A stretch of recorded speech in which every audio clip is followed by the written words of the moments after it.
Hello বন্ধুরা, সবাই কেমন আছো? আশা করি সবাই ভালো আছো।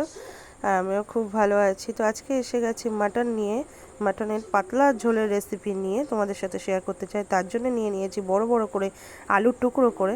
মাটনের মধ্যে বড় বড় আলুর টুকরো বেশ ভালো লাগে। আর তার জন্য নিয়েছি মশলা, এখানে টমেটো কুচি, রসুনের টুকরো, আদা কুচি, কাঁচা লঙ্কা, শুকনো লঙ্কা আর আর এইগুলো এখন পেস্ট করা হবে। আমি কাশ্মীরি লঙ্কার গুঁড়ো আজকে অ্যাড করবো না, আজকে কাঁচা লঙ্কা শুকনো লঙ্কা দিয়ে পেস্ট হবে। আর সমস্ত পেঁয়াজ দেবো না, কিছুটা পেঁয়াজ পেস্ট করবো আর পরিমাণ মতো দেবো।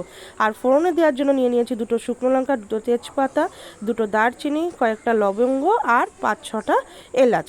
এবার কড়াইয়ের মধ্যে তেলটা গরম হয়ে গেলে তার মধ্যে একটু চিনি দিয়ে দেবো, চিনি দিয়ে দেবো। চিনিটা দিয়ে দিলে কালারটা ভালো হয়। তারপরে সমস্ত কিছু ফোড়ন দিয়ে পেঁয়াজটা দিয়ে দেবো। পেঁয়াজটা বেশ একটা লাল লাল ব্রাউন শেড হয়ে গেলে তারপরে একে একে সমস্ত করে রাখা মশলাগুলো একে একে সব অ্যাড করব।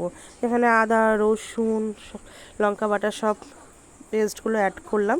এরপরে অ্যাড করব কাঁচা লঙ্কা, টমেটো পেস্ট, সমস্ত কিছু অ্যাড করে ভালো করে মশলাটাকে কষিয়ে নিতে হবে।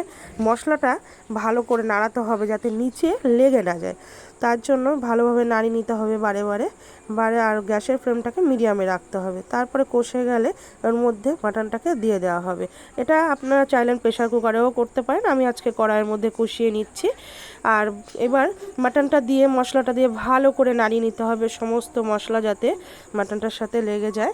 এই জন্য ভালোভাবে বেশ নাড়িয়ে চাড়িয়ে খুন্তি দিয়ে এটাকে ভালোভাবে সমস্তভাবে নাড়িয়ে নিয়ে এটাকে একটু ভাজা ভাজা প্রথমে করে নিতে হবে একটু।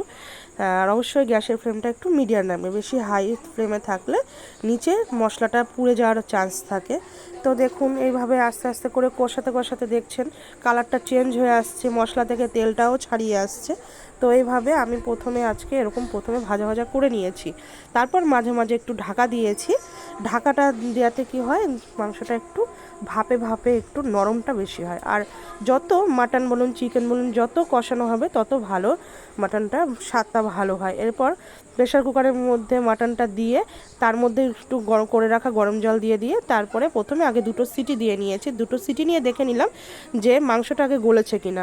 মাংসটা দেখলাম একটু শক্ত আছে, তারপরে ভেজে রাখা আলুগুলো তার মধ্যে অ্যাড করে নেব। নিয়ে এরপরে আমরা 3টে কি 4টে সিটি দিয়েছি। আপনারা আপনাদের মাটনটা পরিমাণ মতো বুঝে সিটি দেবেন। এই যখন হয়ে গেছে আমাদের আলু দিয়ে মাটনের পাতলা ঝোল। তো গরমের সময় এরকম মাটনের পাতলা ঝোল খুবই ভালো লাগে। তো আপনাদের সবাই কেমন লাগলো সবাই লাইক কমেন্ট করে অবশ্যই জানাবেন। ভিডিওটি ভালো লাগলে সবাই শেয়ার করবেন।